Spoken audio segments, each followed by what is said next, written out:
मित्रों, एक हमारे जो समक्ष चुनाव लड़ रहे हैं, उन्होंने कल जंगीपुर में एक भाषण किया, मेरे खिलाफ किया। आज तक मैं एक शब्द भी उनके खिलाफ नहीं बोला, क्योंकि हमारे पास इतने कार्यक्रम हैं भाजपा के पास कि मैं दूसरे की बात क्या बोलूं। कौन सा भगवान का नाम है कि माला लेके जपूं। वो कहते थे कि देश पूरा जिला गमगीन हो गया, लाख हजारों की संख्या में लोग उसके कब्र पर वो मिट्टी चढ़ाने आए। अरे मैं कहता हूं, जिस दिन उस हत्यारे का अंत हुआ, पूरे जिले ने राहत की सांस ली, राहत की सांस ली। सोचा कि एक आतताई का अंत तो हुआ। मित्रों, न जाने कितने माताओं को विधवा किया था, कितने माताओं के सिंदूर उजड़े थे, कितनी बहनों की राखियों के हाथ के राखियां सोनी हो गई थी। ये सब आम जनता को नहीं याद है। इतना बड़ा आतंक था कि जिसकी जमीन को चाहता था, दो भाई झगड़ा करते थे, एक भाई जाता था, जबरदस्ती बिना पैसा दिए उस जमीन की रजिस्ट्री करा ली जाती थी। ये सारा जिला जानता है। उन्होंने जंगीपुर के भाषण में कहा, मेरे लिए 132 के लैंड पर कॉलेज बना हुआ है, पंडित मदन मोहन मालवीय इंटर कॉलेज सिखड़ी को। जो लोग गए होंगे वो सिखड़ी इंटर कॉलेज देखे होंगे।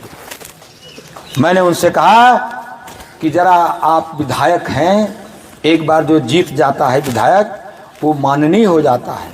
आप 4 बार विधायक रहे हैं, 2 बार सांसद रहे हैं, माननीय हैं तो माननीय की तरह रहिए। वह धरती जिस पर कॉलेज बना है वो हमारे पूर्वजों के नाम की जमीन है जिस पर वो कॉलेज बना है।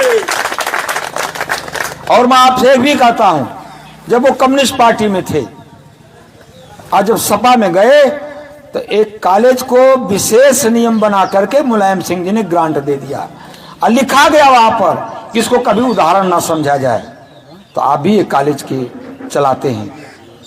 पंडित मदन मोहन मालवीय इंटर कॉलेज का कोई ऐसा वर्ष नहीं है कि कोई एक छात्र 2 छात्र उत्तर प्रदेश की श्रेष्ठता सूची में ना आते।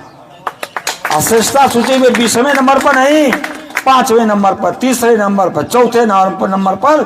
इस साल तो बच्चा आया है वो 7वें नंबर पर।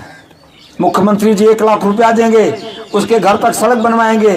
अभी पिछले दिनों एक आकांक्षा यादव प्रदेश में 5वें स्थान पर आई थी, डीआईएस की कुर्सी पर महिला दिवस के अवसर पर बैठी और सारा फैसला ऑर्डर उसने किया। मित्रों, ये कठिन परिश्रम से होता है। आप क्या है मैं क्या कहूं, लेकिन मैं तो शिक्षक हूं। मुझसे कायदे से बात करिए, शिक्षक की तरह बात करिए, जानकारियां कर लीजिए। बिना जानकारी के हुए बात करेंगे तो उसका जवाब मुझे देना ही पड़ेगा। इसलिए मैं चाहता हूं कि चुनाव लड़ रहे हैं, आप चाहे जो भी अपने को बन रहे हों, ठीक से चुनाव लड़िए, क्योंकि आपके सामने एक शिक्षक चुनाव लड़ रहा है। शिक्षक आचार्य चाणक्य का प्रतिनिधि होता है। चाणक्य इस देश के आचार्य शिक्षक श्रेष्ठ शिक्षक थे। मैं उन्हीं का प्रतिनिधि हूं। और आज एक शिक्षक ने घनानंद जैसे आतताई शासक को कैसे शासन से उतारा, जो आमोद प्रमोद में लीन था, प्रजा की बात की कोई चिंता नहीं थी। ऐसे प्रजा के अहित करने वाले व्यक्तियों को हटाना एक शिक्षक का कर्तव्य है और उस कर्तव्य का मैं निर्वहन ठीक से करूंगा।